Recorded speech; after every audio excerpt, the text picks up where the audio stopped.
প্রিয় সাংবাদিক ভাই ও বোনেরা, আপনাদের সবাইকে আন্তরিক ধন্যবাদ জানাচ্ছি আজকের সংবাদ সম্মেলনে উপস্থিত হওয়ার জন্য। আপনারা জানেন যে মাননীয় প্রধানমন্ত্রী জনাব তারেক রহমানের নেতৃত্বে জনগণের ভোটে নির্বাচিত গণতান্ত্রিক সরকারের শপথ গ্রহণের 2 মাস পূর্ণ হয়েছে গতকাল। বিগত 1.5 দশকের ফ্যাসিবাদী শাসনের রক্তস্নাত অধ্যায় অতিক্রম করে গণমানুষের অধিকার প্রতিষ্ঠার পথে জাতিকে এগিয়ে নেওয়ার ক্ষেত্রে তিনি দৃঢ় ও সাহসী নেতৃত্ব দিয়েছেন। দীর্ঘ নির্বাসন শেষে তার স্বদেশ প্রত্যাবর্তন শুধু বাংলাদেশের জন্য নয়, বিশ্ব রাজনীতির জন্য একটি ঐতিহাসিক ঘটনা। সেই সময় থেকেই আন্তর্জাতিক গণমাধ্যমগুলো তাকে অবশ্যম্ভাবী প্রধানমন্ত্রী হিসেবে বিবেচনা করতে শুরু করে এবং তার নেতৃত্ব, ভিশন ও পলিসি নিয়ে বিস্তৃত ফিচার প্রকাশ করে। গত 12ই ফেব্রুয়ারির নির্বাচনে অর্জিত নিরঙ্কুশ বিজয়কে দেশি বিদেশি গণমাধ্যম ও পর্যবেক্ষকেরা গণতন্ত্রের পুনরুত্থান ও জনগণের আকাঙ্ক্ষার প্রতিফলন হিসেবে আখ্যায়িত করেছেন। বিশ্বের প্রায় সকল দেশের রাষ্ট্রপ্রধানেরা শুভেচ্ছা বার্তা প্রেরণ করেছেন, গণতান্ত্রিক সরকারের সাথে কাজ করার আগ্রহ প্রকাশ করেছেন ও সর্বোচ্চ আন্তরিকতার সাথে মাননীয় প্রধানমন্ত্রীকে অভিনন্দন জানিয়েছেন। দায়িত্ব গ্রহণের মাত্র 2 মাসের মধ্যেই সরকারের প্রতিশ্রুতি বাস্তবায়নের যে দৃশ্যমান অগ্রগতি রয়েছে তা দেশি বিদেশে ব্যাপকভাবে প্রশংসিত হচ্ছে। আপনারা অবহিত আছেন যে আমাকে এবং মাননীয় প্রধানমন্ত্রীর প্রেস সচিব জনাব সালেহ শিবলিকে প্রধানমন্ত্রী কার্যালয়ের মুখপাত্র হিসেবে দায়িত্ব প্রদান করা হয়েছে। আমরা আন্তরিক কৃতজ্ঞতা পোষণ করছি। আজকের এই অনুষ্ঠান আয়োজনের জন্য ধন্যবাদ ও কৃতজ্ঞতা জানাই মাননীয় প্রধানমন্ত্রীর প্রেস সচিব জনাব সালেহ শিবলি, অতিরিক্ত প্রেস সচিব জনাব আতিকুর রহমান রুমন সহ প্রেস উইংয়ের সকল সম্মানিত সদস্যকে। ব্যক্তিগতভাবে একটি কথা না বললেই নয়, ত্রয়োদশ জাতীয় সংসদ নির্বাচনের আগে বিএনপির জাতীয় নির্বাচন পরিচালনা কমিটির মুখপাত্র হিসেবে দায়িত্ব পালনকালে গণমাধ্যমের সাংবাদিক ভাই বোনদের কাছ থেকে যে অকৃত্রিম ভালোবাসা ও সহযোগিতা আমি পেয়েছি তার জন্য আমি আন্তরিকভাবে কৃতজ্ঞ। সেই টিমে আমার সাথে কাজ করা জনাব তারিকুল ইসলাম ও জনাব মাহবুব নাহিদ এখনও কাজ করছেন এবং এখানে উপস্থিত আছেন সেই টিমের আপনাদের মাঝেই আরও কেউ। সামনের দিনগুলোতেও যে কোনো ভুল ত্রুটি আপনারা যুক্তিসঙ্গত সমালোচনার মাধ্যমে তুলে ধরবেন এবং মাননীয় প্রধানমন্ত্রী জনাব তারেক রহমান এবং সরকারের ইতিবাচক উদ্যোগ ও জনকল্যাণমূলক পদক্ষেপে পাশে থাকবেন, এটি আমাদের প্রত্যাশা। কারণ আপনাদের সহযোগিতা ও গঠনমূলক সমালোচনাই আমাদের সমৃদ্ধ করে। মুখপাত্র হিসেবে আমাদের প্রধান লক্ষ্য হলো মাননীয় প্রধানমন্ত্রীর কর্মপরিকল্পনা, রাষ্ট্র পরিচালনার নীতিমালা এবং গণতান্ত্রিক শাসন ব্যবস্থায় তার গ্রহণ ও বাস্তবায়িত বিভিন্ন উদ্যোগকে একটি স্বচ্ছ, নিয়মতান্ত্রিক ও ধারাবাহিক প্রক্রিয়ার মাধ্যমে জনগণের সামনে তুলে ধরা। উল্লেখ্য যে প্রতিটি মন্ত্রণালয়ের মাননীয় মন্ত্রী, প্রতিমন্ত্রী ও উপদেষ্টাগণ নিজ নিজ দপ্তর সংক্রান্ত বিষয় যথারীতি তুলে ধরবেন এবং মাননীয় সংসদ সদস্যবৃন্দ তাদের নির্বাচনী এলাকা ও সংশ্লিষ্ট বিষয়ে স্বাভাবিকভাবেই মতামত তুলে ধরবেন। আমাদের দায়িত্ব মূলত মাননীয় প্রধানমন্ত্রীর নেতৃত্বে পরিচালিত রাষ্ট্রীয় কার্যক্রম ও জনগণের কল্যাণে তার নিরলস প্রচেষ্টাকে যথাযথভাবে উপস্থাপন করা। ফ্যাসিবাদের দীর্ঘ সময় এবং গত প্রায় 1.5 বছরের অন্তর্বর্তী সরকারের সময় একটি নির্দিষ্ট গোষ্ঠী পরিকল্পিতভাবে বহুমুখী অপপ্রচারে লিপ্ত থাকলেও সামাজিক যোগাযোগ মাধ্যমে অসংখ্য সচেতন নাগরিক স্বতঃস্ফূর্তভাবে শক্ত অবস্থান নিয়ে এসব মিথ্যাচার ও উদ্দেশ্য প্রণোদিত প্রচারণার বিরুদ্ধে জোরালো প্রতিরোধ গড়ে তুলেছেন। এই জন্য গণতন্ত্রকামী জনগণের পক্ষ থেকে আমরা আন্তরিক ধন্যবাদ জানাই। আমরা প্রত্যাশা করি সামনের দিনগুলোতেও ইতিবাচক এই ধারাবাহিকতা অব্যাহত থাকবে। একই সঙ্গে সরকারের সংশ্লিষ্ট ব্যক্তিবর্গ নিজ নিজ অবস্থান থেকে তথ্যভিত্তিক বক্তব্য তুলে ধরে অপপ্রচারের বিরুদ্ধে কার্যকর ভূমিকা রাখবেন। আমরা ভেবেছিলাম এই স্বল্প সময়ের মাঝে মাননীয় প্রধানমন্ত্রীর নেতৃত্ব ও নির্দেশনায় সরকার যে সমস্ত ইতিবাচক পদক্ষেপ গ্রহণ করেছে, বিরোধী দল সেই কাজের জন্য সামগ্রিকভাবে সহযোগিতা করবে। কিন্তু আমরা দেখতে পেলাম তারা সেটি না করে সংসদে হট্টগোল করা, রাজপথে আন্দোলনের হুমকি, গুজব, অপপ্রচার ছড়ানো সহ বিকল্প পথ বেছে নিয়েছে, যা দেশের অগ্রযাত্রার পথে কিছুটা প্রতিবন্ধকতা সৃষ্টি করছে।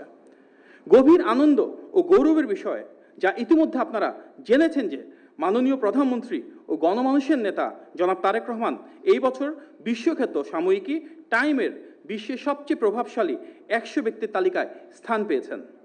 এই স্বীকৃতির মাধ্যমে তার দূরদর্শী নেতৃত্ব, সীমাহীন সাহসিকতা এবং গণতন্ত্র পুনরুদ্ধারের জন্য অসামান্য যে অবদান, সেটিকেই আন্তর্জাতিক পরিসরে স্বীকৃতি দেওয়া হয়েছে। আজকে টাইম থেকে পাওয়া এই সম্মান আমাদের সকলের। এই বৈশ্বিক স্বীকৃতি গণতন্ত্রের বিজয়, জনতার বিজয়, বাংলাদেশের বিজয়। আলহামদুলিল্লাহ। উপস্থিত সাংবাদিক ভাই ও বোনেরা, আমরা সবাই জানি গতকাল বর্তমান সরকারের মেয়াদের 2 মাস পূর্ণ হয়েছে। এই স্বল্প সময়ের মধ্যেই সরকার নির্বাচনের আগে ইশতেহারে প্রদত্ত প্রতিশ্রুতিসমূহ বাস্তবায়নের কাজ শুরু করেছে। মাননীয় প্রধানমন্ত্রীর নেতৃত্বে সরকার দুর্বার গতিতে যেভাবে অভূতপূর্ব কর্মযজ্ঞ হাতে নিয়েছে, প্রতিটি সেক্টরে এবং গণমানুষের ভাগ্য পরিবর্তনের জন্য প্রতিটি ক্ষেত্রে 180 দিনের যে কর্মপরিকল্পনা গ্রহণ করেছে, তা এক অবিস্মরণীয় অর্জন। জনগণের আকাঙ্ক্ষাকে ধারণ করে গত 2 মাসে মাননীয় প্রধানমন্ত্রী রাষ্ট্রের ও প্রতিটি নাগরিকের অগ্রযাত্রা নিশ্চিত করতে যেসব পদক্ষেপ গ্রহণ করেছেন, তার মধ্যে 60টি আমি আপনাদের সামনে তুলে ধরছি। সরকারের 2 মাসে মাননীয় প্রধানমন্ত্রীর 60টি উল্লেখযোগ্য পদক্ষেপ। মাননীয় প্রধানমন্ত্রীর নির্বাচনী প্রতিশ্রুতি অনুযায়ী নারীর ক্ষমতায়নের লক্ষ্যে দেশের প্রতিটি পরিবারের কাছে পর্যায়ক্রমে ফ্যামিলি কার্ড পৌঁছে দেওয়ার পাইলট প্রকল্প শেষ হয়েছে। ইতিমধ্যে 37,567টি পরিবারকে ফ্যামিলি কার্ড প্রদান করা হয়েছে। প্রতিটি কার্ডে মাসিক 2,500 টাকা নগদ সহায়তা করা হচ্ছে, যা নারীকে অর্থনৈতিক, পারিবারিক ও সামাজিক ক্ষমতায়নের একটি আন্তর্জাতিক রোল মডেলে পরিণত হয়েছে। মাননীয় প্রধানমন্ত্রীর আরেকটি নির্বাচনী প্রতিশ্রুতি অনুযায়ী দেশের কৃষানীদের জন্য 10টি সুবিধা ও নগদ অর্থায়ন সম্বলিত কৃষক কার্ড প্রচলন করা হয়েছে। ইতিমধ্যে প্রাথমিকভাবে 10টি জেলার 22,000-এরও বেশি প্রান্তিক, ক্ষুদ্র ও মাঝারি কৃষককে কৃষক কার্ড প্রদানের মাধ্যমে এই কার্যক্রম শুরু হয়েছে। মৎস্য, প্রাণী সম্পদের সাথে যারা যুক্ত এবং খামারিরাও এই সুবিধা পাচ্ছেন। প্রায় 12 লক্ষ ক্ষুদ্র ও প্রান্তিক কৃষকের 10,000 টাকা পর্যন্ত ঋণ সুদসহ মওকুফ করা হয়েছে। সাংবিধানিক বাধ্যবাধকতা ও দেশের আইনি কাঠামোর ধারাবাহিকতা রক্ষায় অত্যন্ত স্বল্প সময়ের মধ্যে ত্রয়োদশ জাতীয় সংসদের প্রথম অধিবেশনে 133টি অধ্যাদেশ নিষ্পত্তির মাধ্যমে সরকার সংসদীয় গণতন্ত্রে এক অনন্য নজির স্থাপন করেছে। এসব অধ্যাদেশের সঙ্গে মানবাধিকার কমিশন, গুম প্রতিরোধ ও প্রতিকার অধ্যাদেশ সহ 16টি অধ্যাদেশ অধিকতর যাচাই বাছাই করে আবার সংসদে বিল আকারে উত্থাপন করা হবে। সবচেয়ে বেশি গুম, খুন, মানবাধিকার লঙ্ঘনের শিকার দল হিসেবে বিএনপি এগুলো বাস্তবায়নে অঙ্গীকারবদ্ধ। এই প্রতিটি ক্ষেত্রে সংশ্লিষ্ট অংশীজনদের সাথে আরও পরামর্শ ও যাচাই বাছার প্রয়োজনীয়তার কথা বিলে উল্লেখ করা হয়েছে। সরকারের এই উদ্যোগ স্বচ্ছতা ও জবাবদিহিতা নিশ্চিতের একটি প্রতিশ্রুতি, সেটিরই প্রতিফলন। জুলাই সনদে নোট অফ ডিসেন্ট সহ বিএনপি সম্মত হয়ে যেভাবে স্বাক্ষর করেছিল, সেই স্বাক্ষরিত জুলাই সনদকে মাননীয় প্রধানমন্ত্রী বাস্তবায়নের জন্য দৃঢ় প্রতিজ্ঞ। দেশের মানুষের কাছে বিএনপি যে অঙ্গীকার করেছে এবং যে প্রতিশ্রুতির আলোকে ধানের শীষে ভোট দিয়েছে, সরকারের সর্বোচ্চ পর্যায় থেকে শুরু করে সবাই তা অক্ষরে অক্ষরে পালনের জন্য দায়বদ্ধ। সারা দেশে 20,000 কিলোমিটার নদী, খাল ও জলাশয় খনন ও পুনঃখননের উদ্যোগ নেওয়া হয়েছে। ইতিমধ্যে 54টি জেলায় এই কার্যক্রম শুরু হয়েছে। বৈশ্বিক জ্বালানি সংকটের মধ্যেও সরকার জ্বালানি তেলের দাম না বাড়িয়ে এখন পর্যন্ত সর্বোচ্চ নিয়ন্ত্রণে রেখেছে। যেখানে বিশ্বজুড়ে জ্বালানি তেলের দাম বৃদ্ধি করা হয়েছে, তার বিপরীতে বাংলাদেশে জনস্বার্থে ভর্তুকি বৃদ্ধি, বিকল্প উৎস থেকে ক্রয়ের উদ্যোগ, দ্বিপাক্ষিক ও বহুপাক্ষিক কূটনীতিতে তেলের সংস্থানকে প্রাধান্য প্রদান এবং আন্তর্জাতিক দর কষাকষিতে বিশেষ গুরুত্ব, এই বহুমুখী পদক্ষেপের ফলে সামগ্রিকভাবে যে কোনো দেশের তুলনায় বাংলাদেশের তেলের দাম যথেষ্ট কম রয়েছে। জাতীয় রুফটপ সোলার কর্মসূচি ও নেট মিটারিংয়ের মাধ্যমে মোট 35 মেগাওয়াট বিদ্যুৎ জাতীয় গ্রিডে যুক্ত করা হয়েছে। সরকার 2030 সালের মধ্যে নবায়নযোগ্য জ্বালানি ও বিশেষ করে সোলার বা সৌরশক্তি ব্যবহার করে 10,000 মেগাওয়াট বিদ্যুৎ উৎপাদনের লক্ষ্য নির্ধারণ করেছে। জ্বালানি নেওয়ার জন্য ফুয়েল কার্ডের পাইলটিং প্রজেক্ট ইতিমধ্যে চালু করা হয়েছে। সরকারের একটি অগ্রাধিকার হচ্ছে দ্রব্যমূল্য নিয়ন্ত্রণে রাখা। প্রতিকূল বৈশ্বিক ও দেশীয় অর্থনৈতিক পরিস্থিতির মধ্যে পবিত্র রমজান মাসে এবং এখনও অন্যান্য বছরের তুলনায় দ্রব্যমূল্য নিয়ন্ত্রণে রাখা সম্ভব হয়েছে। একই সঙ্গে তারল্য সংকট থাকা সত্ত্বেও খাদ্যপণ্য ও নিত্য প্রয়োজনীয় দ্রব্যের আমদানি অব্যাহত রাখা হয়েছে, ফলে অভ্যন্তরীণ বাজারে কোনো সংকট তৈরি হয়নি এবং মূল্যস্ফীতি নিয়ন্ত্রণে রাখা গিয়েছে। ৪,৯০৮টি মসজিদে ইমাম, মুয়াজ্জিন, ৯৯০টি মন্দিরের পুরোহিত, ১৪৪টি বৌদ্ধ বিহারের অধ্যক্ষ এবং ৩৯৬টি গির্জার যাজক ও পালকরা মাসিক সম্মানী পাচ্ছেন। এই কার্যক্রম পর্যায়ক্রমে সব মসজিদ ও ধর্মীয় উপাসনালয়ে বাস্তবায়ন করা হবে ইনশাল্লাহ। মাননীয় প্রধানমন্ত্রীর হিন্দু, বৌদ্ধ, খ্রিস্টান ও নৃগোষ্ঠী বিষয়ক বিশেষ সহকারী নিয়োগ দেওয়া হয়েছে, যার মাধ্যমে সব ধর্ম, বর্ণ নির্বিশেষে সকলের অধিকার প্রতিষ্ঠার পথে একটি গুরুত্বপূর্ণ পদক্ষেপ এটি। ঈদ উল ফিতরের সময় বাংলাদেশে অসহায় ও গরিবদের ত্রাণ ও উপহার বিতরণ করা হয়েছে। প্রাতিষ্ঠানিকভাবে ইসলামিক স্কলার ও অংশীজনদের সাথে আলোচনার ভিত্তিতে জাকাত ব্যবস্থার আধুনিকায়ন করে দারিদ্র্য বিমোচনের উদ্যোগ নেওয়া হয়েছে। শীঘ্রই প্রবাসীদের জন্য প্রবাসী কার্ড চালুর উদ্যোগ নেওয়া হয়েছে। বিগত বছরগুলোর তুলনায় এবছর হজ যাত্রায় ইতিমধ্যে ১২,০০০ টাকা কমানো হয়েছে। প্রথমবারের মতন দেশের মাটিতেই নুসুক হজ কার্ড প্রদান করা হয়েছে। দেশের সব মন্ত্রণালয় ও সরকারি অফিসে শূন্য পদে ৪,৬৮,২২০টি যে পদ রয়েছে সেটি পূরণের জন্য ৬ মাস, ১ বছর ও ৫ বছর মেয়াদী কর্মপরিকল্পনা প্রণয়ন করা হয়েছে, যার মূল উদ্দেশ্য কর্মসংস্থানের সাথে সমন্বয় রাখা। পর্যায়ক্রমে সরকারি মালিকানাধীন বন্ধ কারখানা ও শিল্প প্রতিষ্ঠানগুলো চালু করে কর্মসংস্থান বৃদ্ধির উদ্যোগ নেওয়া হয়েছে, যার মাঝে প্রাধান্য পাচ্ছে চিনিকল, রেশম ও পাট শিল্প। স্বল্প ব্যবহৃত ইকোনমিক জোন, ইপিজেড, বিসিক এলাকা, হাইটেক পার্ক ও ইন্ডাস্ট্রি ক্লাস্টারের তালিকা প্রস্তুত করে সেখানে সম্ভাবনাময় ব্যবসা ও স্থানীয় বিশ্ববিদ্যালয়ের সাথে ইকোসিস্টেম তৈরি শুরু করা হয়েছে। সরকার দেশের অর্থনৈতিক উন্নয়নকে অধিকতর শক্তিশালী, স্থিতিশীল ও অন্তর্ভুক্তিমূলক করার লক্ষ্যে ইতিমধ্যে একগুচ্ছ বিশেষ পদক্ষেপ গ্রহণ করেছে।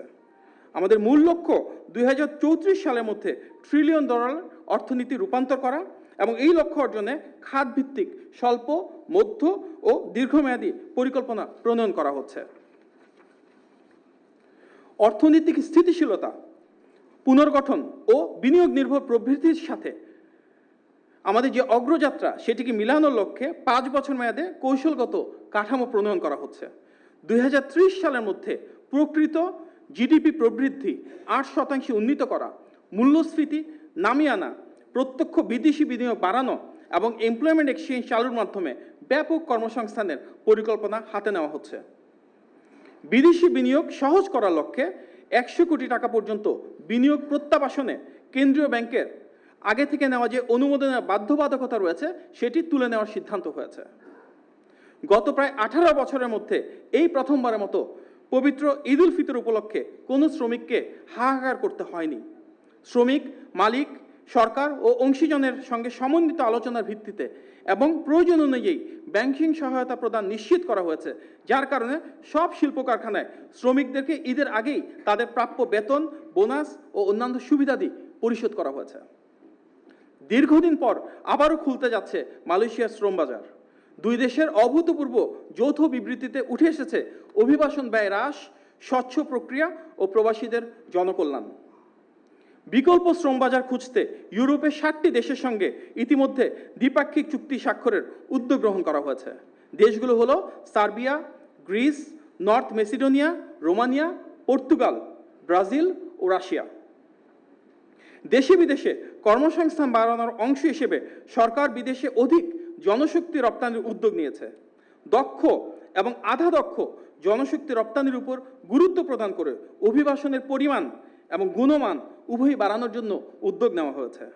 এই লক্ষ্যে দেশ জুড়ে টেকনিক্যাল ট্রেনিং সেন্টার এবং কারিগরি শিক্ষার বহুভাষা ও দক্ষতা বৃদ্ধির কারিকুলামে বিশেষ গুরুত্ব প্রদান করা হয়েছে।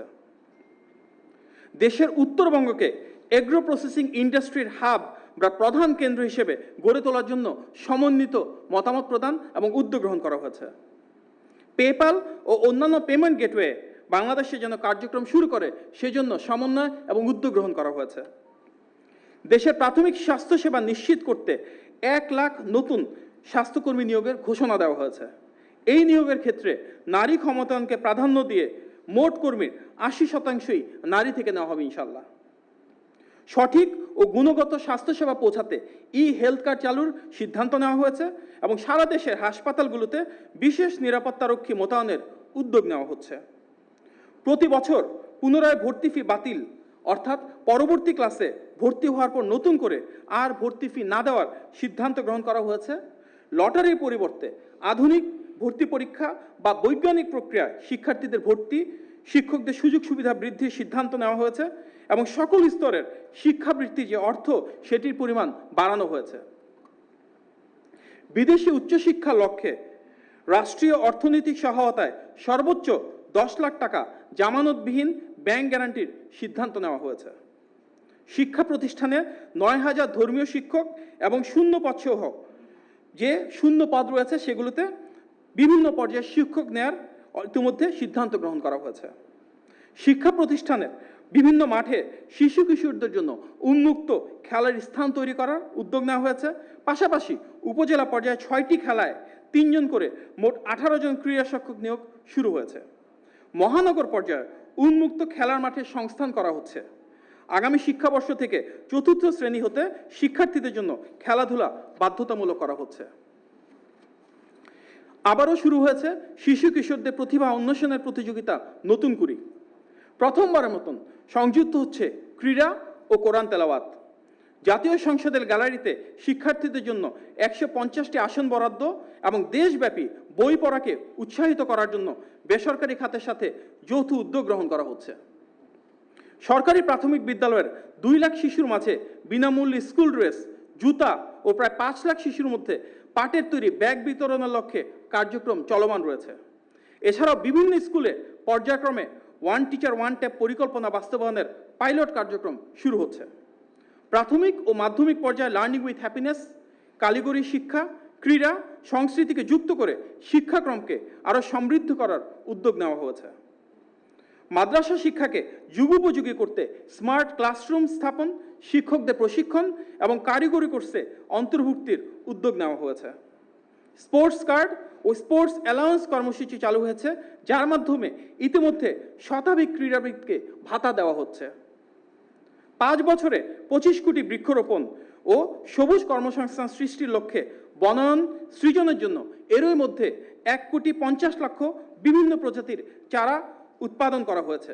উৎপাদিত চারাগুলো চলতি বছর আসন্ন বর্ষা মৌসুমে রোপণ করা হবে। এছাড়া শহরের মধ্যে থাকা খালের পাশে আধুনিক নেটিং ব্যবস্থা এবং হাঁটার রাস্তা তৈরি করা হচ্ছে। রাষ্ট্রীয় ভবন যমুনা ব্যবহার না করে মাননীয় প্রধানমন্ত্রী গুলশানে নিজের বাড়ি ব্যবহার করছেন, নিজ খরচে তেল ব্যবহার করছেন, যা রাষ্ট্রীয় ব্যয় হ্রাসের ক্ষেত্রে একটি যুগান্তকারী পদক্ষেপ।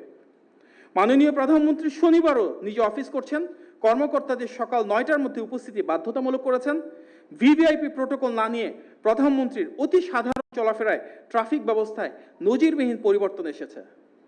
তার রাষ্ট্রীয় সফরের সময় বিমানবন্দরের আনুষ্ঠানিকতা সীমিত করা হয়েছে, যেখানে উপস্থিত থাকতে পারবেন কেবল একজন জ্যেষ্ঠ মন্ত্রী, চিফ হুইপ, মন্ত্রিপরিষদ সচিব এবং প্রধানমন্ত্রীর মুখ্য সচিব।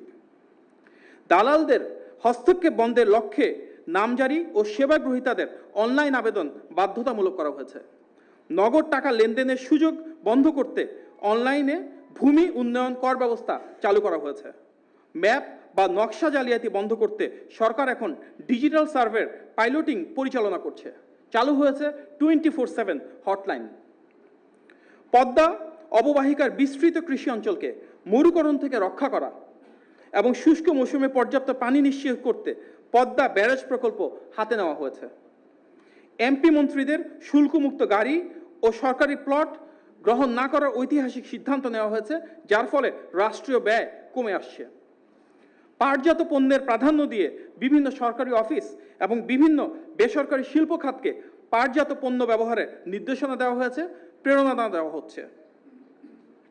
ডেঙ্গু প্রতিরোধে সাপ্তাহিক জাতীয় পরিচ্ছন্নতা অভিযান, স্থানীয় প্রশাসন ও কমিউনিটি সমন্বয়ে কার্যক্রম চলমান রয়েছে। দীর্ঘদিন বন্ধ থাকার পর হামের টিকাদান কর্মসূচি চালু হয়েছে, লক্ষ্য দ্রুততম সময়ে সারা দেশে সেটি প্রদান করা। চাঁদাবাজির বিরুদ্ধে ব্যবস্থা নেওয়ার জন্য গোয়েন্দা ও আইনশৃঙ্খলা বাহিনী দ্রুত পদক্ষেপ নিচ্ছে। আইনশৃঙ্খলা বজায় রাখার ক্ষেত্রে সর্বোচ্চ অগ্রাধিকার দেওয়া হচ্ছে। জনবান্ধব পুলিশ যেন গঠিত হয় এবং সেভাবে যেন জনসেবা করে সেটি নিশ্চিত করা হচ্ছে। ঢাকায় পরিবেশ বান্ধব ইলেকট্রিক বাস এবং নারীদের জন্য সম্পূর্ণ নারী পরিচালিত নিরাপদ বিশেষায়িত পিঙ্ক বাস সার্ভিস চালুর উদ্যোগ নেওয়া হয়েছে। জাতীয় নদী রক্ষা কমিশন আইন সংশোধনের একটি চূড়ান্ত খসড়া হয়েছে। এর ফলে নদী দখল ও দূষণ ফৌজদারি অপরাধ হিসেবে গণ্য হবে। এই আইনের অধীনে নদী দখলদাররা সর্বোচ্চ 5 বছর কারাদণ্ড বা 15 লাখ টাকা জরিমানা বা উভয় দণ্ডের মতো কঠোর শাস্তির প্রস্তাব রাখা হয়েছে। বিদ্যুৎ ও অর্থ অপচয় রোধে রাষ্ট্রীয় ইফতার সীমিত করা হয়েছিল। বৈশ্বিক সংকট মোকাবেলায় জাতীয় পর্যায়ে বিদ্যুৎ ও জ্বালানি সাশ্রয়ে সব ধরনের সরকারি প্রতিষ্ঠানের জন্য 11টি নির্দেশনা জারি করা হয়েছে। লাইট কম ব্যবহার করে দিনের বেলা অফিস বা বাড়ি ঘরের পর্দার জানালা সরিয়ে সূর্যের আলো ব্যবহারের জন্য সবাইকে অনুপ্রাণিত করা হয়েছে। সরকারি অফিসে অর্ধেক ফ্যান, লাইট ও এসি চালানোর নির্দেশনাও এসেছে। প্রথমবারের মতো এনটিআরসির মাধ্যমে বিভিন্ন বিদ্যালয়ের প্রধান শিক্ষক, কলেজের অধ্যক্ষ, উপাধ্যক্ষ নিয়োগে পরীক্ষার মেধাভিত্তিক নিয়োগ হতে যাচ্ছে। দেশের একমাত্র সরকারি তেল শোধনাগার ইস্টার্ন রিফাইনারি পিএলসির সক্ষমতা বাড়াতে এবং জ্বালানি নিরাপত্তা শক্তিশালী করতে দ্বিতীয় ইউনিট স্থাপনের পরিকল্পনা এগিয়ে নিচ্ছে সরকার। 2029 সালে দ্বিতীয় ইউনিটের পরীক্ষামূলক কার্যক্রম চালু করার উদ্যোগ নেওয়া হয়েছে। আন্তর্জাতিক দরপত্র আহ্বান করা হবে আগামী মাসেই। ফুটপাতের ব্যবসায়ীদের পুনর্বাসনের ও ভিন্ন স্থানে ব্যবসা পরিচালনার জন্য কার্যকর এবং বাস্তবমুখী উদ্যোগ নেওয়া হচ্ছে। বিএনপি ঐতিহাসিকভাবেই বাক স্বাধীনতায় বিশ্বাসী। সরকারের লক্ষ্য একটি উদার ও গণতান্ত্রিক সমাজ নির্মাণ করা, যেখানে কোনো ভিন্ন মত, বিশ্বাস বা পরিচয়ের মানুষ অবমূল্যায়িত হবেন না। মুক্ত ও নিরাপদ মত প্রকাশ, স্বাধীন গণমাধ্যম এবং বাধাহীন চিন্তার পরিবেশ নিশ্চিত করতে গত 2 মাসে এর কোনো ব্যত্যয় ঘটেনি। সরকার এমনকি মাননীয় প্রধানমন্ত্রীকে নিয়েও মিথ্যা অপপ্রচার ও অশালীন আচরণ করছেন অনেকেই, যা নজিরবিহীন। সর্বোচ্চ বাক স্বাধীনতার এই সময়ে সবাই মুক্ত ও নিরাপদে মত প্রকাশ করছেন।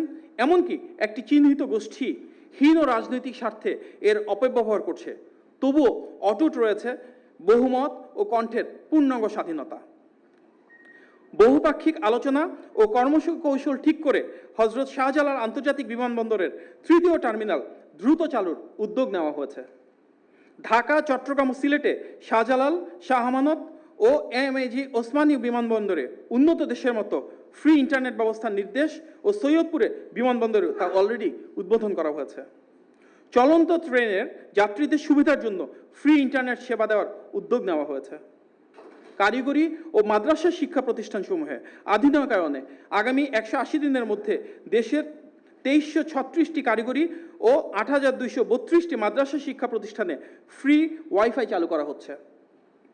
সরকার অর্থনৈতিক কূটনীতিকে প্রাধান্য দিচ্ছে, যেখানে প্রবাসীদের জনকল্যাণ, দূতাবাস এবং মিশনগুলোকে বাণিজ্যের প্রচার, বিনিয়োগের আকর্ষণ এবং বৈদেশিক জনশক্তি রপ্তানির সুযোগ তৈরিকে অন্যতম অগ্রাধিকার বলা হচ্ছে। পারস্পরিক শ্রদ্ধা এবং সহযোগিতার মাধ্যমে বিশ্বের সকল দেশের সাথে সম্পর্ক শক্তিশালী এবং স্বাভাবিক করা হচ্ছে। জনগণের সাথে জনগণের সম্পর্ক, পানি বন্টন, সীমান্ত হত্যা বন্ধ, বাণিজ্য, বিনিয়োগ বৃদ্ধি, শিক্ষা, সংস্কৃতি সহ দ্বিপাক্ষিক এবং বহুপাক্ষিক সম্ভাবনার দুয়ার খোলা হচ্ছে। বিদেশে পাচারকৃত অর্থ দেশে ফিরিয়ে আনতে প্রাথমিকভাবে 10টি দেশের সঙ্গে সম্পদ শনাক্তকরণ এবং পারস্পরিক আইনগত সহায়তা জোরদার করা হচ্ছে, যার মূল উদ্দেশ্য মানি লন্ডারিংয়ের মাধ্যমে যে টাকা বাংলাদেশ থেকে চলে গিয়েছিল সেটি যত দ্রুত সম্ভব দেশে ফিরিয়ে আনা। উপকূলীয় অঞ্চলে নদী ভাঙ্গন রোধ এবং জলবায়ু পরিবর্তন মোকাবেলায় দীর্ঘমেয়াদী পরিকল্পনা বাস্তবায়নের ঘোষণা দেওয়া হয়েছে। মানবাধিকারের সার্বজনীন ঘোষণাপত্র অনুযায়ী মানবাধিকার সুরক্ষা নিশ্চিত করা বিএনপির নির্বাচনী ইশতেহারের অন্যতম প্রতিশ্রুতি। আপনারা জানেন বিএনপি সেই রাজনৈতিক দল আমাদের হাজার হাজার নেতাকর্মী গুম খুন হামলা মামলা শিকার হয়েছেন, পঙ্গুত্ব বরণ করেছেন। আমাদের 60 লাখ নেতাকর্মীর বিরুদ্ধে মিথ্যা মামলা দেওয়া হয়েছে। সুতরাং সবচেয়ে বেশি মানবাধিকার লঙ্ঘনের শিকারের রাজনৈতিক দল হিসেবে যে কোনো অপপ্রচার, প্রোপাগান্ডা বা রাজনৈতিক হীনচরিত্রের বহিঃপ্রকাশ হিসেবে যা চলছে তার বিপরীতে আমরা অবশ্যই নিশ্চিত করতে চাই যে গত 2 মাসে সরকারের মানবাধিকার রক্ষায় যে রেকর্ড তৈরি করেছে তা জনগণের প্রত্যাশা তরুণ করেছে এবং আগামী দিনও ইনশাআল্লাহ তা চলমান থাকবে। আপনারা জানেন দেশের সরকার রাষ্ট্র ব্যবস্থার উপর জনগণ আস্থা হারিয়ে ফেলেছিল ফ্যাসিবাদের সময়ে। মাননীয় প্রধানমন্ত্রী জনাব তারেক রহমান এখন দেশের মানুষের সে আস্থা ও বিশ্বাস ফিরিয়ে এনেছেন। স্বচ্ছ ও জবাবদিহিমূলক রাষ্ট্র ব্যবস্থা ফিরিয়ে এনেছেন। ইশতেহারে প্রতিশ্রুতি বাস্তবায়ন শুরু করেছেন, যা এক অনন্য অর্জন। সকলের সম্মানিত প্রয়াস থাকলেই আমরা আরও ইতিবাচক উদ্যোগ গ্রহণের মাধ্যমে আমাদের সবার প্রত্যাশিত বাংলাদেশ গড়ে তুলতে পারবো ইনশাল্লাহ। আজকের এই সংবাদ সম্মেলনে উপস্থিত হয়ে ধৈর্য সহকারে আমার বক্তব্য শুনেছেন এবং যারা এটি আয়োজন করেছেন আপনাদের সবাইকে আন্তরিকভাবে ধন্যবাদ জানিয়ে আমার বক্তব্য শেষ করছি। ধন্যবাদ। আসসালামু আলাইকুম।